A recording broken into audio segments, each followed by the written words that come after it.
Hello, everyone, and welcome to the Stephen King Cast, one man's musings on the works of Stephen King. Each week, I will review one entry in the bibliography of Stephen King in the chronological order of publication. And today's episode, I will be reviewing Gwendy's Button Box. And then here I am with a quick review of Gwendy's Button Box. So before I get to that, I just want to go over a couple things. So first of which is this. Everyone who's tuning in for the first time, welcome to the Stephen King Cast.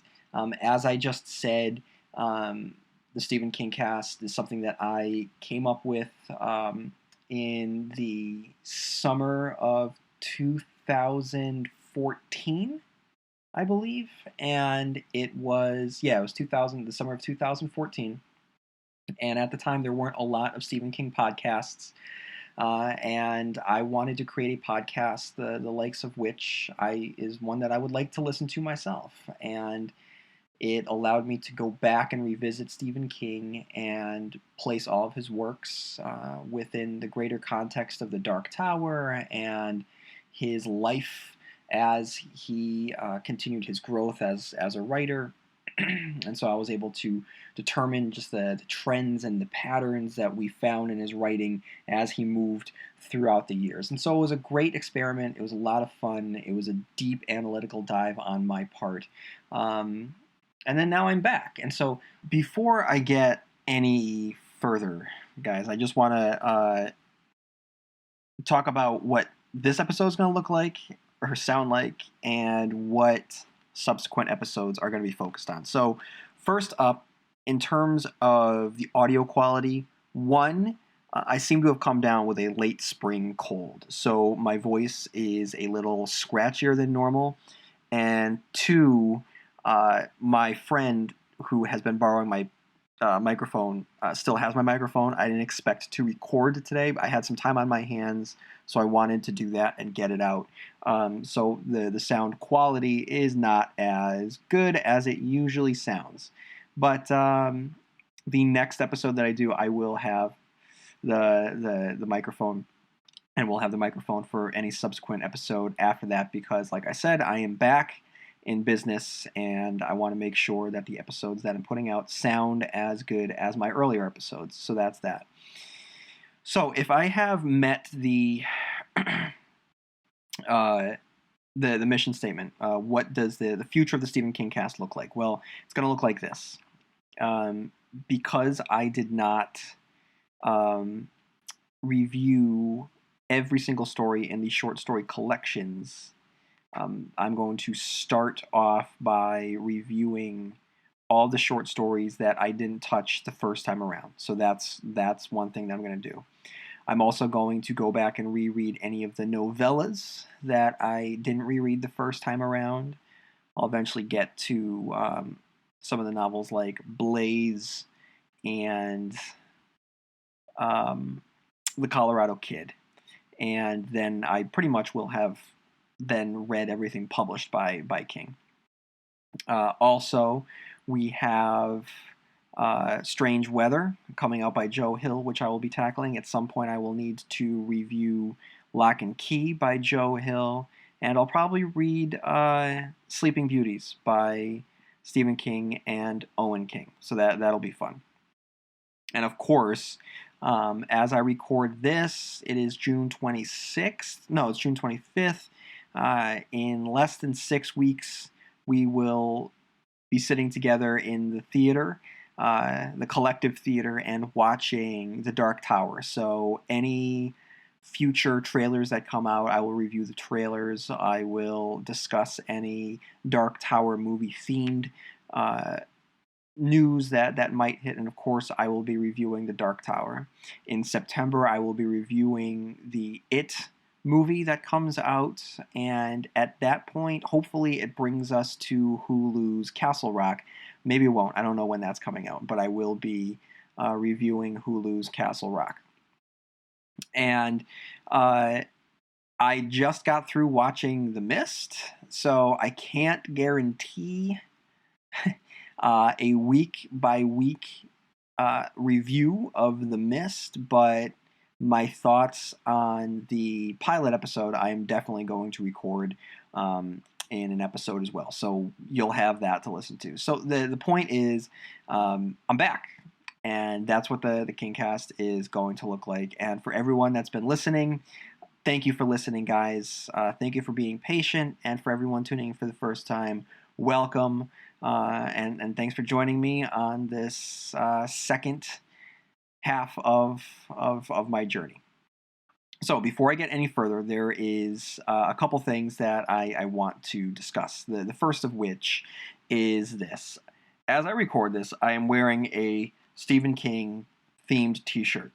It is a picture of a boat, a sailboat, made of newspaper, and around it it says Losers Club, Derry, Maine. It's one of my favorite shirts now, and I'm going to tell you that you can get it too. I'm going to tell you where you can get it. All you have to do is just type in your browser http, and do this, http www.ka-tet19.net, or you can just go to Google and type in ka-tet19 shirts, and then the website will come in. Look, here's the deal. If you want to walk around with Stephen King inspired swag, then this is the place for you. The t-shirts that they sell at ka-tet19.net are phenomenal. They are clever, they are stylish, and they are going to tickle your Stephen King funny bone. All of your Stephen King needs are going to be serviced. So I'm just looking at the website right now, and I'm going through basically the list of the shirts that I want to get myself. There is a Dixie Pig t-shirt that is awesome. There is a Gilead Gunslingers t-shirt that's great. I also own the Ka is a Wheel t-shirt, which is phenomenal. There's a Dumma Chum Lobstrosities t-shirt.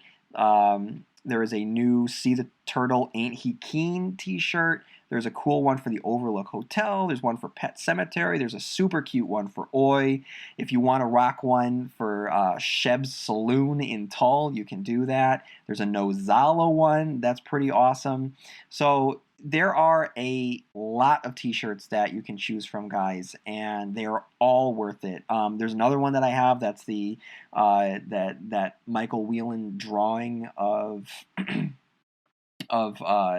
from the Gunslinger, and it comes with the actual line, "The man in black fled across the desert, and the gunslinger followed." And I love wearing that one as well. So if you guys want to walk around wearing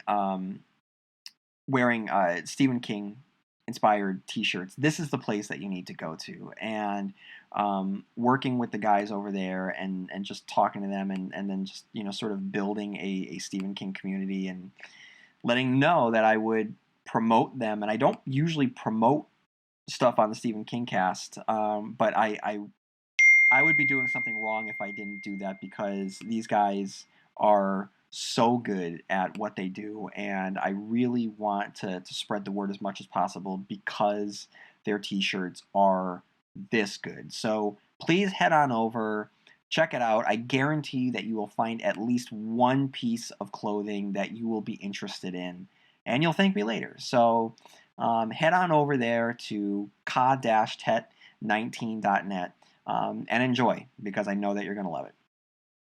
Up next, I'm going to share some emails, because, as you know, I can't do this without you, and I need to hear from you. So sorry about the dinging, guys. I'm getting some text messages. So I can't do this without you. I need to be able to hear from you. I don't want to do this in a vacuum.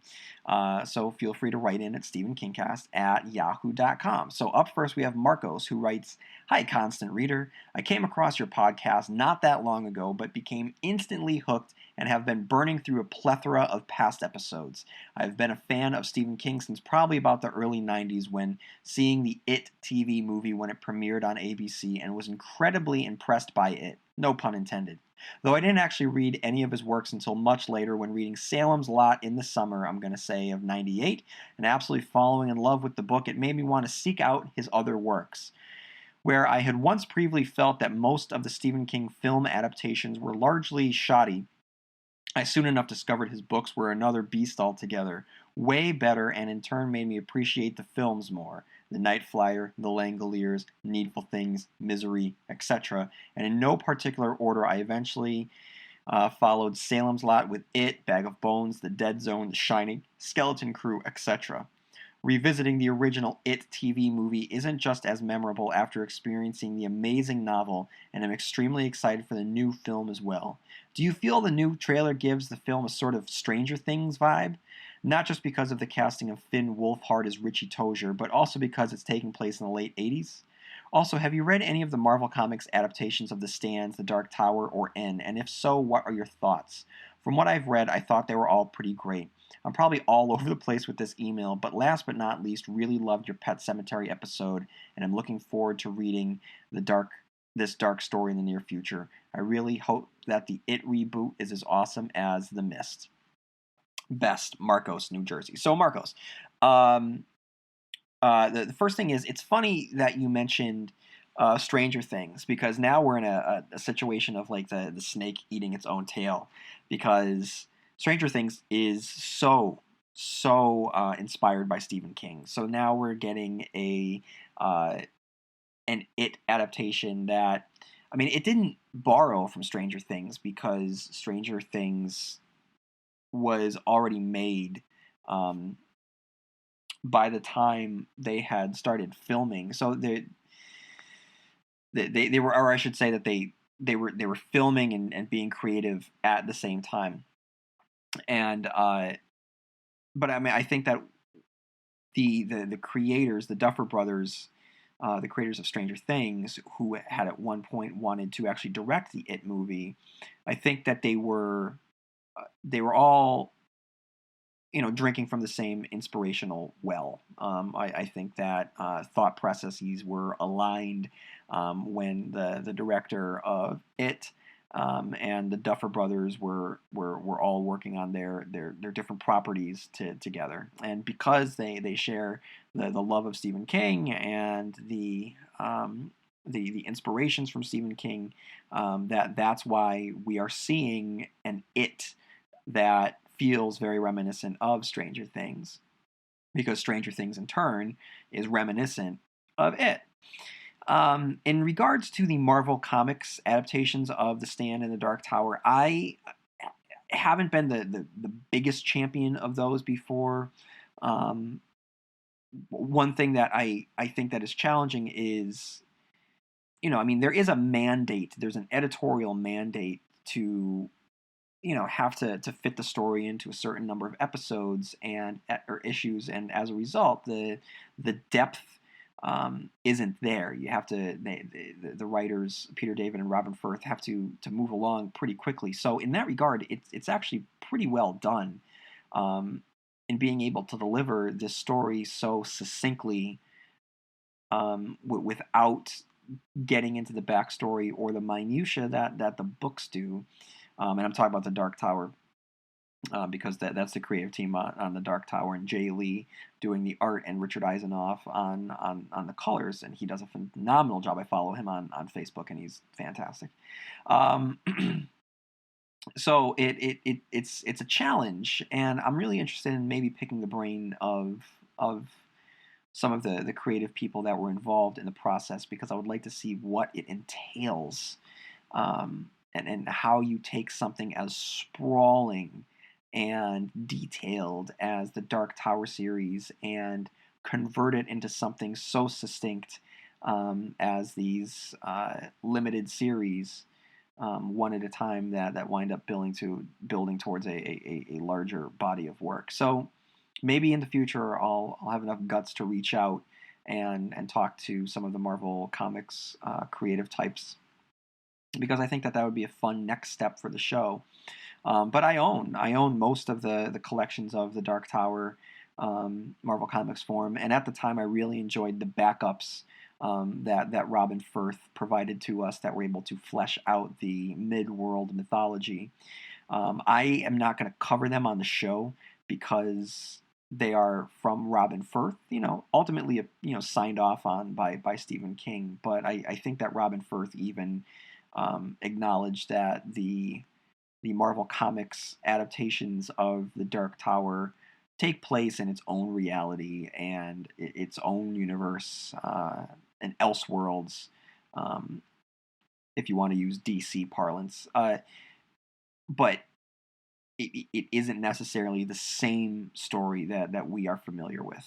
So because of that, I have made the decision not necessarily to review the Dark Tower books or The Stand. And The Stand, I own the first couple volumes, and they were fun. I enjoyed.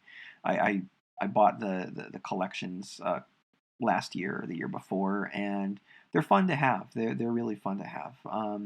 So I'd recommend them to anyone because it's just fun to get the story told in a different way, in a different medium.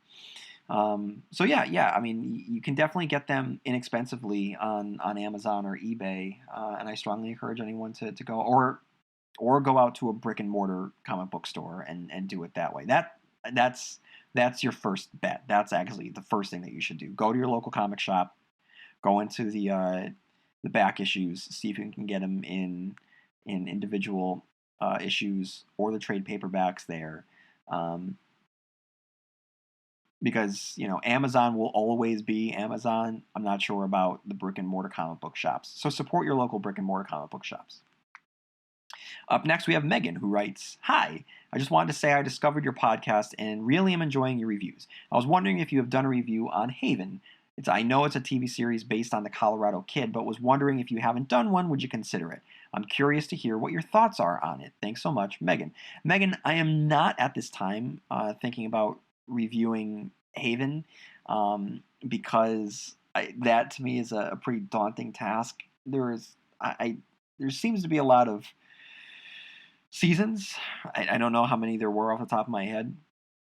And I know that there are a lot of Easter eggs, which I think would be fun to pick out while watching Haven. But to me, the more from what I know about Haven, the town of Haven is what they could get away with being Castle Rock. I don't think they had the rights to Castle Rock, and they basically turned this town of Haven into what we know Castle Rock to be.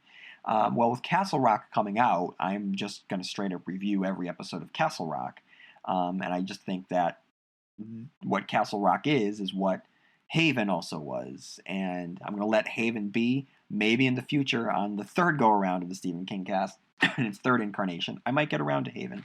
But at this time, I'm not going to touch Haven. I'm going to focus on Castle Rock when it comes out. Up next, John writes, "Hey, just started your podcast last week, and I binge listened. All of my house projects were done while listening. It was good to revisit King's work this way. I listened to your podcasts in the order of the books I read, starting with Skeleton Crew.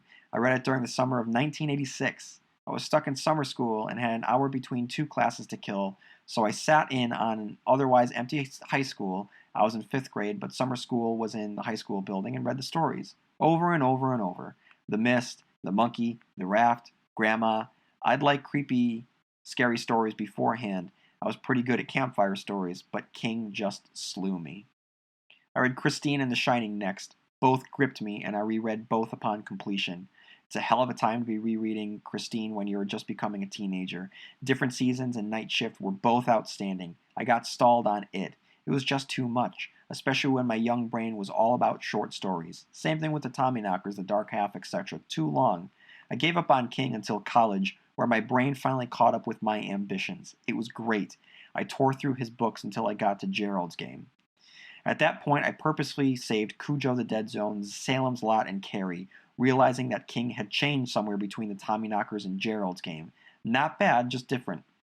Which was smart because most of his 90s output left me cold, although I could still finish the books and find things to enjoy and appreciate. He had become a good storyteller, but I wanted the master of horror, writing completely bonkers, out of control good versus evil, which he did with desperation. Right around Dreamcatcher, though, I checked out and gave up on him. I liked the first 3 Dark Tower books, but then turned into Tolkien nonsense and I gave up totally. I started reading other authors and tried my hand at writing my own short stories or stories. Got through about 40 or so short stories and 3 novels. The less said about them, the better. I'm going to interject. First of all, the fact that you can say that you wrote 40 short stories and 3 novels, don't say the less said about them, the better. You need to congratulate yourself for being able to do what so many of us cannot do. So, congratulations, John, because that is fantastic and you should really be proud of that work. And anyone that is able to write that many short stories and 3 novels, keep going. Because if you can do that, you can get something done. So just keep on going, because that's definitely showing a side of you that wants that's essential to who you are. So keep on going with that. Don't let the self-doubt, and I know how you feel, don't let the self-doubt get the best of you. Just keep on going with it. If nothing happens from it, nothing happens from it, but you are exploring a part of you that's clearly important. Okay? Back to your email. Regardless, when I was down about my own lack of success, audiobooks reignited my obsession with King. Listened to everything since Dreamcatcher. That one still sucked, but I was in that place again of enjoying King books. Hated A Buick 8 when I first read it, but the audiobook brought it to life, and now it's one of my favorites. Finally, though, I read Cujo recently, and my mind was blown. The difference between King now and King then is ridiculous. The tropes are still there, but the life in those 70s books is contagious and beautiful. This wasn't Uncle Steve ruminating on life with a shock or two. This was the raw, bloody haunting I remember. I followed it with Salem's Lot, same thing. Recently, I read King got sober between Tommyknockers and the Dark Half. It shows. He still manages to knock one out of the park, the story collections, Doctor Sleep, etc. But oh my god, I spent at least a year during one weekend trying to get through Under the Dome. But you can't ask an athlete to break a record at every bat, right? Finally, On Writing was up next, and now I keep it in constant rotation just to hear Uncle Steve's voice in my head telling me I don't need to make money writing the stories, but it would be a shame to stop altogether. Anyway, I appreciate the podcast. I agree with most everything you say, although we might have an argument over Cujo. Whatever, it was a great way to catch the feel of that hot summer in 1986, sitting alone in a silent school hallway with no air conditioning, reading and dreaming. And I still have the Dead Zone and Carrie to read yet. I may make Carrie the very last, just because. Thanks for doing what you do, John. John, thanks for writing in. We can agree to disagree on some points, which is exactly why I want you guys to write in. Famously, I'm not a huge fan of Cujo. I don't hate it, but I'm not a huge fan. And I happen to love the stories like Tommyknockers and Insomnia and The Dark Half for all of the reasons that a lot of people don't, because they are so insane and they're not necessarily horror. But these stories are fantastical, and that's what I love when Stephen King gives us that as well. Okay, guys, so with the emails out of the way, I'm going to get into Gwendy's button box. So, for those of you who don't know, Stephen King collaborated with Cemetery Dance editor Richard Chizmar to create an all-new Castle Rock story. And I actually debated reading it and reviewing it because it wasn't purely Stephen King. And so I wasn't sure. But you know what? I was walking through Barnes & Noble. I wanted a summer book. I picked it up because who am I to say no to a new Castle Rock book, even if it wasn't purely written by Stephen King. And like I said, you can just read it in one sitting. So I sat down and I reread it, and usually when I review a story or a movie, I read the Wikipedia summary. But because Gwendy's button box is so new and so fresh, there is not a Wikipedia summary for me to read. So I apologize for that. From here on out, it is just spoilers and my analysis of it's basically a short story. I mean, the book itself, the print is just it's a physically, literally, it's a small book, and it flies by. So I have a hard time even calling it a book. I don't know how it's being marketed, if it's a book or a short story or a novella. For all intents and purposes, it's really just a short story. How does PwC take your company to the leading edge? We bring the sharpest minds in tech to your team, so you can bring the ideas that will transform your business. We are passionate about your industry, so you can walk into any room with every advantage. We're with you every step of the way, so you can know you're headed in the right direction. At PwC, we build for what's next so you can get there now. Let's get started at pwc.com/us/leading edge. So what's cool about it is that it takes place in Castle Rock. And I don't know, but I can't help but think about synergy here and prognosticating. I'm not quite sure what we are going to see, but I wouldn't be surprised if we didn't see some reference to the events of this story in the upcoming Hulu Hulu show, Castle Rock. I would not be surprised. So, for instance, I would not be surprised to hear some mention of, spoiler alert, the murder of Harry. What's the last name? Steeler. I could be wrong. I wouldn't be surprised to hear that, or some reference to Gwendy or the suicide stairs. I would not be surprised at all. Or even have Gwendy be one of the main characters of Castle Rock. I would not be surprised to see that at all. So, to start off here, what I liked about it right away, there was such familiarity being back in Castle Rock, but at the same time there was a newness there. So I mentioned the suicide stairs, and that's what I'm talking about. So because the story takes place in Castle Rock's past in the 1970s, an era that we don't really see much of in regards to Castle Rock. We saw the 80s in Castle Rock, we saw the 50s in Castle Rock, we saw the 90s of Castle Rock, but we never saw the 70s. So we get that period of time, and we get one aspect, the suicide stairs, which is a really cool, first of all, term, and just the visual image of these stairs going up to Castleview without a guardrail. It's something that immediately is able to just pop into our minds. It's something that we're able to envision, and there's a lot that you can pull from it. And King and Chizmar are able to cement this as a lasting part of Castle Rock's lore. So it's not something that we have seen before, but from here on out, it is one of the most memorable aspects of Castle Rock. And we never see it again because within this particular short story, it's introduced to us and then it is removed. The stairs are removed from existence from Gwendy's machinations using the box because she wants the stairs to be wiped out from this earth, and so she's able to take care of that, and as a result, we never see those stairs again. But I think that the suicide stairs just really represent what I enjoyed about this, the fact that it is taking place in a town so familiar to all of us without retreading it, all of the things that we know about Castle Rock, and instead giving us a full-on new short story taking place in this town that we know so well, and that newness is never overshadowed or overclouded by this need to take us down a tour of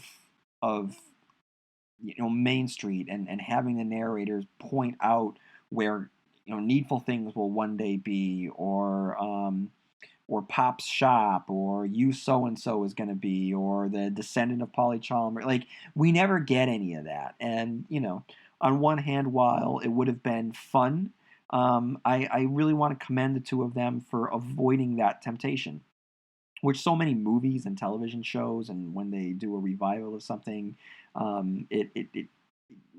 we get that a lot. And if you do it too much, or you don't strike the right ratio, it kind of just tarnishes the story that needs to be told. And King and Chizmar just straight up tell the story of Gwendy, and it happens to take place in Castle Rock, but it doesn't dwell in the fact that, or it doesn't celebrate, it doesn't romanticize the fact that it's a Castle Rock story.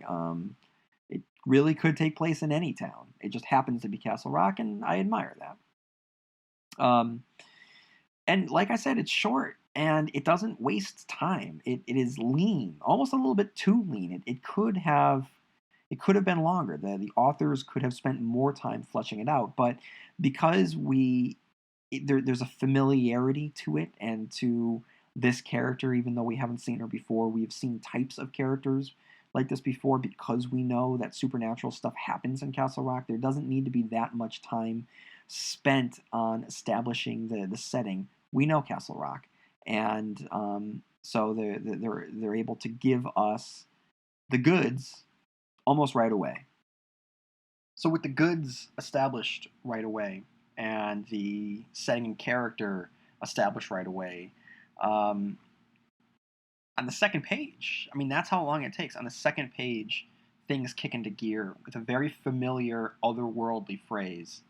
We hear a character say, "We ought to palaver, you and me." So right away, hearing that, uh, any longtime Stephen King fan is going to get excited. You don't necessarily know who's speaking, although if you looked at the cover of the book and read some description of this character already, hearing that phrase, you're probably going to guess who it is, and it is your guess. The owner of that phrase, it's the Walking Dude himself, aka this time around Richard Ferris. Now, the Walking Dude, of course, is otherwise known as, spoiler alert, for pretty much all of Stephen King's works, known as the Walking Dude, the Man in Black, Randall Flagg, Richard Fannin, Martin Broadcloak, Walter O'Dim, ultimately known as Walter Paddock is his true name. And here he is introducing himself to Gwendy as Richard Ferris. And what I like about this is that the authors are picking up a very important character detail that emerged from The Stand, that ultimately was abandoned after the Wastelands in order to just, I guess, probably from King's perspective, to just keep continuity a little bit easier to just follow and track, and because Flag is just such a cool name. But when we first met Randall Flagg in the pages of The Stand, we learned that he always goes by an alias with the initials RF. Such a very specific detail, and it's one that I just absolutely love. So here we are. Here he is. He's back, and this time he's Richard Ferris, acting very much in the vein of the character that we know and love. And what's really cool about this marks the first time our favorite Chaos Agent strolls through a Castle Rock story. We've seen him in the fantasy worlds of Delane in Eyes of the Dragon. Of course, we've seen him in the post-apocalyptic setting. We've seen him in the pages of The Dark Tower. In our world, he was a boogeyman figure haunting the periphery of the stories in Hearts in Atlantis. So we've definitely seen him out and about, but we've never seen him in Stephen King's most famous small town. So to see him in Castle Rock, it's a really cool crossover. And what I like about Gwendy's Button Box is that the authors, they do a really good job with presenting the horrors that come from everyday life. So what I mean by that is that King was always adept at really zeroing in on the human aspect of these horror stories. And here we get just some examples here of, Gwendy makes an observation about how her parents had been falling out of love just before the box had come into her life. And so an observation like that for a young kid, that is terrifying. That is a horror, in of itself. And what's interesting is that you would think that a box given to a young girl by Martin Flagg, Walter O'Dim, Richard Ferris, you would think that it would just sow so much evil, but it doesn't. It actually has positive effects on Gwendy and her life, and in this case, her parents' life. We also see, just a very relatable social interaction between Gwendy and her best friend, and she ascends to another social ladder, and her friend can't follow her, and we see the fallout. And spoiler alert for Stranger Things, much like Barb in Stranger Things, it doesn't really end very well for Olive. Here in Gwendy's button box. So these are very relatable aspects of life that make the more fantastical elements that much more grounded, because it's something that we're able to hook ourselves into because we understand it. And lastly here, in terms of just reviewing the story, the mystery is really the through line that you're able to follow. So what happens when she pushes the buttons? This hangs over Gwendy for years, and she finds out 70 pages in, and it's a great explanation for our real world horror. So what happens here is the Jamestown massacre with Jim Jones, and it's a great explanation for just the atrocities that occur in our world, and how arbitrary they can be, and how fickle it seems, and how violence just seems so random. Well, it's all explained here. It's explained because, this is the result of people just pressing buttons on a box. And, we find out that Wendy is not the only caretaker of this box. After quite some time, Flagg comes back, Richard Ferris comes back, he takes it from her, and he's going to be giving it to someone else to take care of. So this sense of ownership kind of goes back to Stephen King's fascination with Lord of the Rings, and in first the Hobbit, and then later the Lord of the Rings, we saw these hobbits be caretakers for the ring, and similarly here we have these caretakers of this extra dimensional, otherworldly artifact from Midworld. So that's and it's also something that we have seen again with Black 13 in the pages of the Dark Tower series, and so it's just to me, this mystery of wondering what's going to happen with this box, and what is this box going to do. The box itself is just a backdrop to the life that Gwendy lives. And certainly it's something that she focuses on and obsesses over, and it's always in the background of her mind, and therefore it's always in the background of whatever's going on in any given scene. But without the box, we still just get the story of a young girl growing up in a small town, and like anyone in real life, she has a lot of positive in her life. She has a lot of highs. She has some lows. She has moments where the future is bright and open, but she also suffers tragedy. And like for most of us going about our day in the real world, we don't need a supernatural element to explain these things. So the button box and Richard Ferris's involvement here, it's just some dressing for what ultimately is just a very nice little short story about a girl growing up in a small town. And it's something that we have seen before. We can't deny that we haven't seen it before. But with that said, we haven't seen Gwendy's story. We haven't seen this particular period of time in Castle Rock. So it was very enjoyable, very quick read to be able to just dive right in, follow Gwendy through her life. We ourselves wonder as Gwendy does what's going to happen when these buttons are pushed, and ultimately when the book concludes, I felt satisfied. So some final thoughts here before I move into the Stephen Kingisms and the Easter eggs. It was interesting to read this, wondering where King's involvement ended and where Richard Chizmar's involvement began. I zeroed in on the dialogue. I felt that King, when he writes, there's a real rhythm to his dialogue, and something didn't seem quite King in not all of the dialogue, but definitely some of the dialogue. So I just wondered if we were to talk to the authors, who would they say handled what aspects because I felt that definitely for some chunks of the talking between the characters, I definitely, it didn't seem King to me.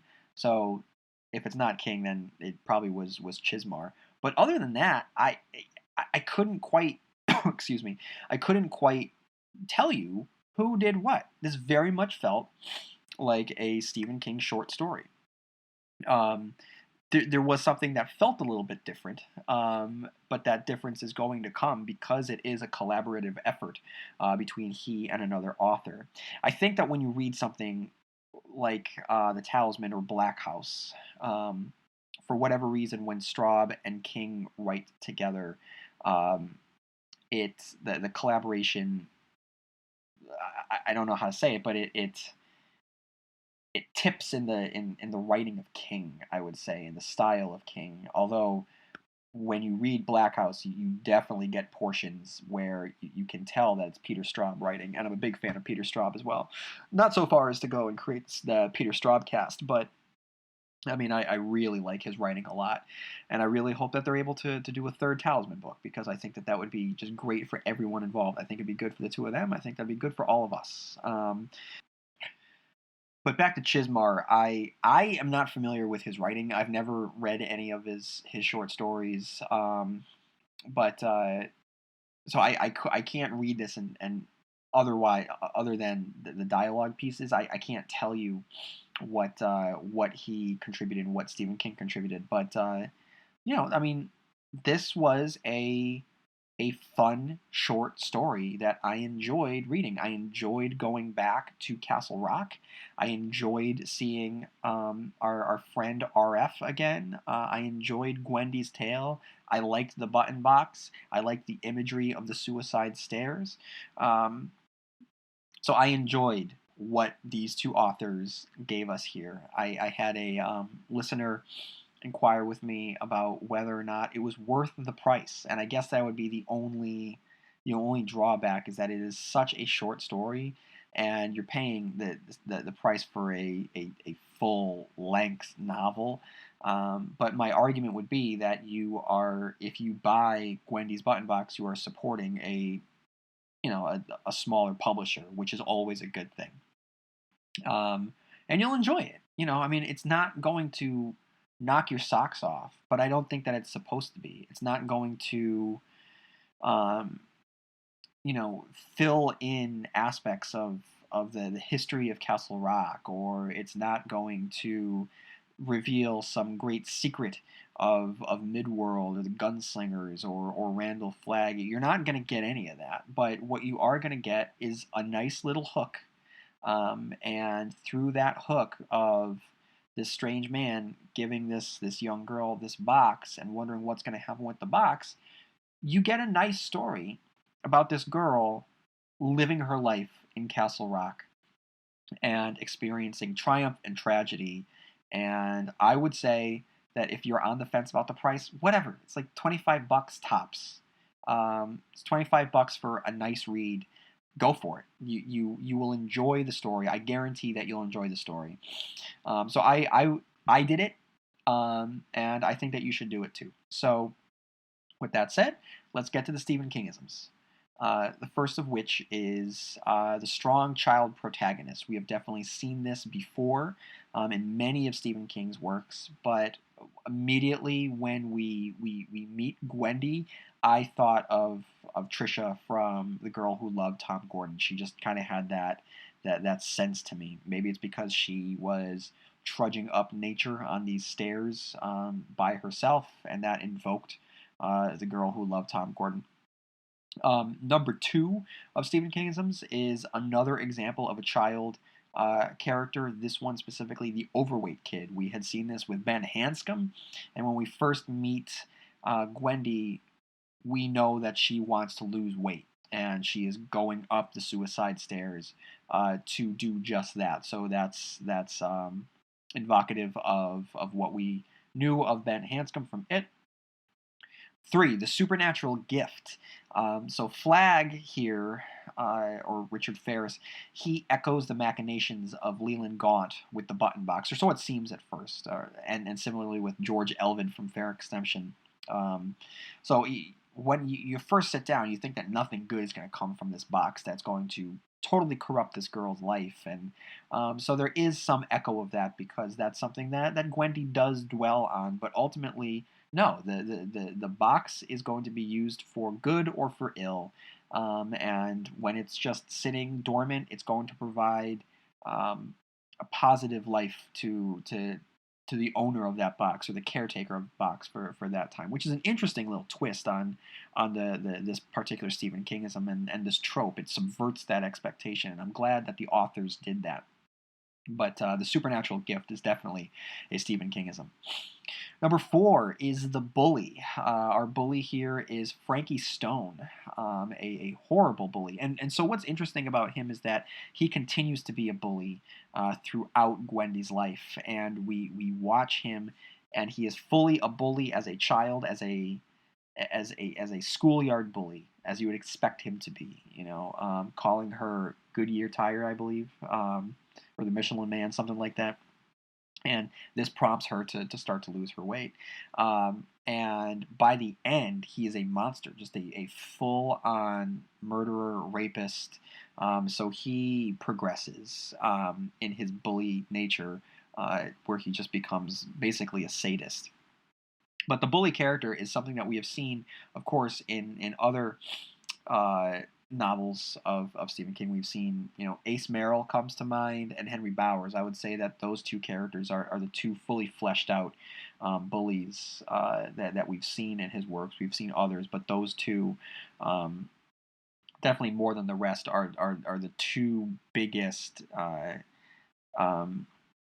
bullies that we see. So with Ace, we see him first in The Body, and he is referred to and pops up in a couple other short stories. But we see him again as a man, a full-grown adult in Needful Things, which was a great opportunity to revisit that particular character. And Henry Bowers, of course, is the human villain of It, and Henry Bowers is the bully.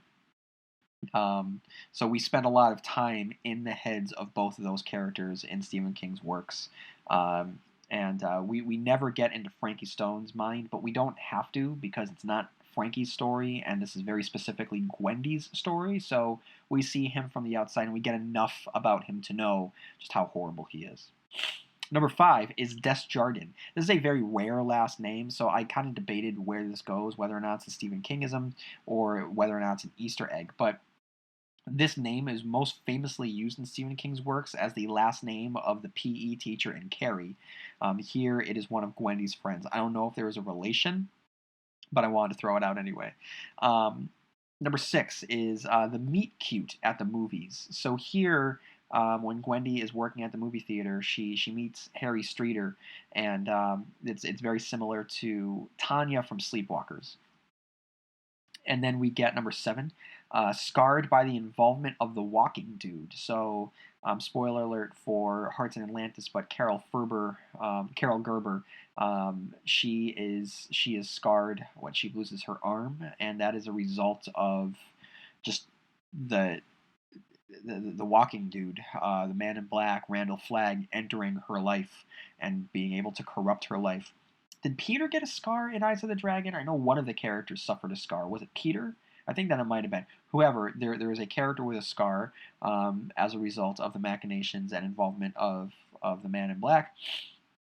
And then here, with Gwendy's attack by Frankie, this would not have occurred had it not been, ultimately, and it's a domino effect, really. But as a child, Richard Ferris comes into her life. Years later, Frankie attacks, and the two aren't necessarily,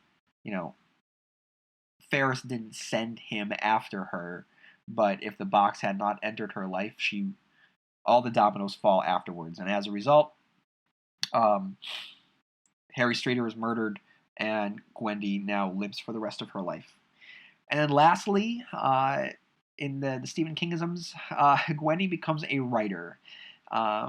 And this, of course, is one of Stephen King's most Stephen Kingisms, is that of the writer. And what's interesting here is that though Ferris takes the button box at the end of the story, Gwendy has another button box, the keyboard, and like the previous button box, it has the power to do harm or good.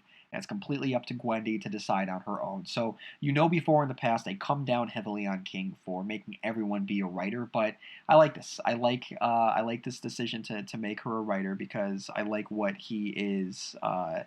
What he and Richard Chizmar are saying about the button box, and that she still has a button box and it's going to create or destroy. And I thought that was a really good touch. So Easter eggs.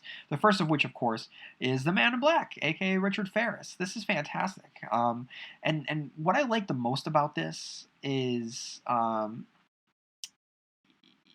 he isn't the outright villain that we know that he can be. When we last leave him, spoiler alert for the Dark Tower, the final book, the Dark Tower. When we last leave him in the Dark Tower, book 7, he is a meal for Mordred, and he goes out like a chump, not a champ. He, if you want all my thoughts on it, all you have to do is go to the Dark Tower review that I did, because I spent a lot of time on talking about his death and how appropriate it is for this character. And we learn, not learn because we've spent so much time with him, but we get him in a very particular lens here of where he is just so arrogant that he just believes he is more important than he actually is. And there's a sadness to that if you think about it. And, we learn his backstory, so that kind of doofishness isn't present here.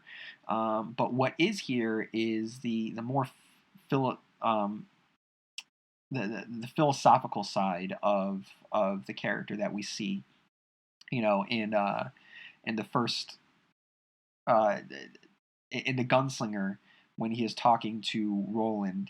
He has a really great monologue about technology and the uselessness of technology and how it doesn't really speak to our artistic sides. And I like he does that.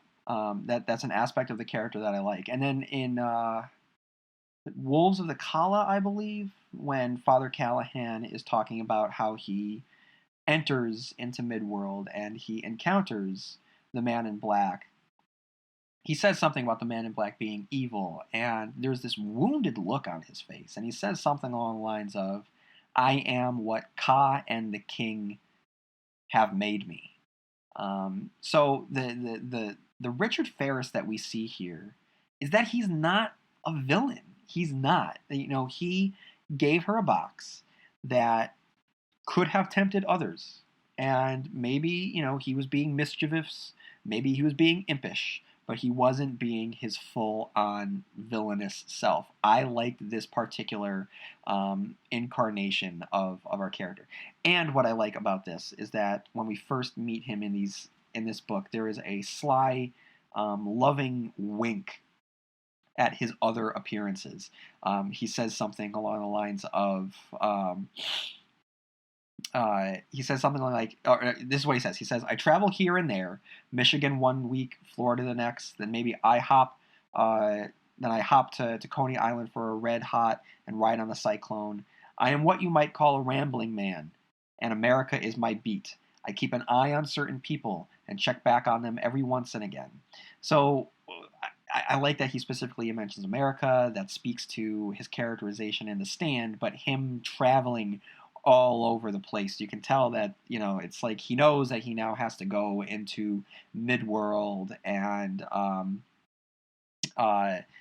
meet the big coffin hunters, or then he has to, go into the Stand and do some stuff, and then maybe he has to go into Delane and, be the flag advisor to the king. So like I just like the idea that here it's hinting that he is just popping around all over the place, just sowing chaos, being full on evil over here, being a wounded victim in other places. I really like that. And there's also I think a sly wink at Captain Trips. He says something about the amount of weapons stashed throughout the world. But ultimately, going back to that characterization of him not being a villain, he isn't just not villainous. He's actually really reassuring to Gwendy.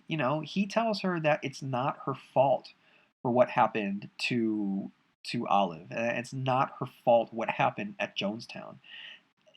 And that to me is just, it's such an interesting choice to make, because I could very see the authors, like, again, making him be a full-on villain and really rubbing it in to her that she caused some ill will in the world, but he doesn't. He says these things happen and they were gonna happen anyway.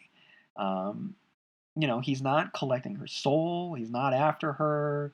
you know he just gave her this box. His reasons are unknown, but he just gave her this box. He takes the box and he leaves. So I was very much into how they presented him, because it was a different interpretation of the character. So bravo to Stephen King and Richard Chizmar for giving us this.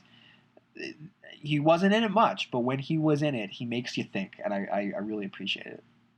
Secondly, we have Merlin's Rainbow.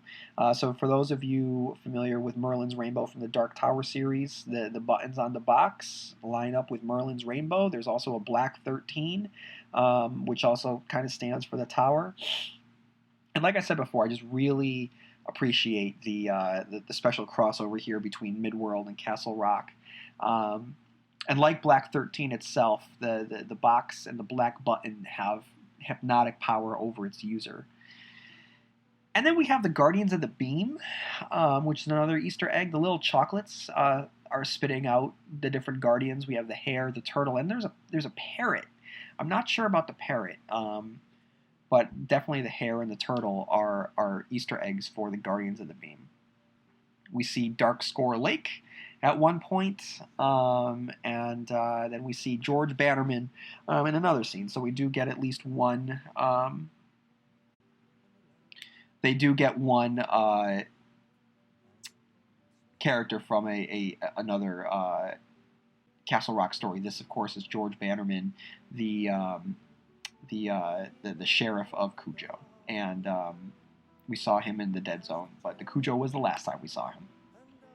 So, guys, that's it. I wish that I had more to say, but Gwendy's Button Box, it's a pretty short story, so there's not much to say about it. It is enjoyable. I think that you guys are going to like it. I'm glad that I took the time to read it. And if this is any indication of what this partnership Stephen King could have with Richard Chizmar is, then I'd like to see more from these two. So that's all that I have for Gwendy's Button Box today.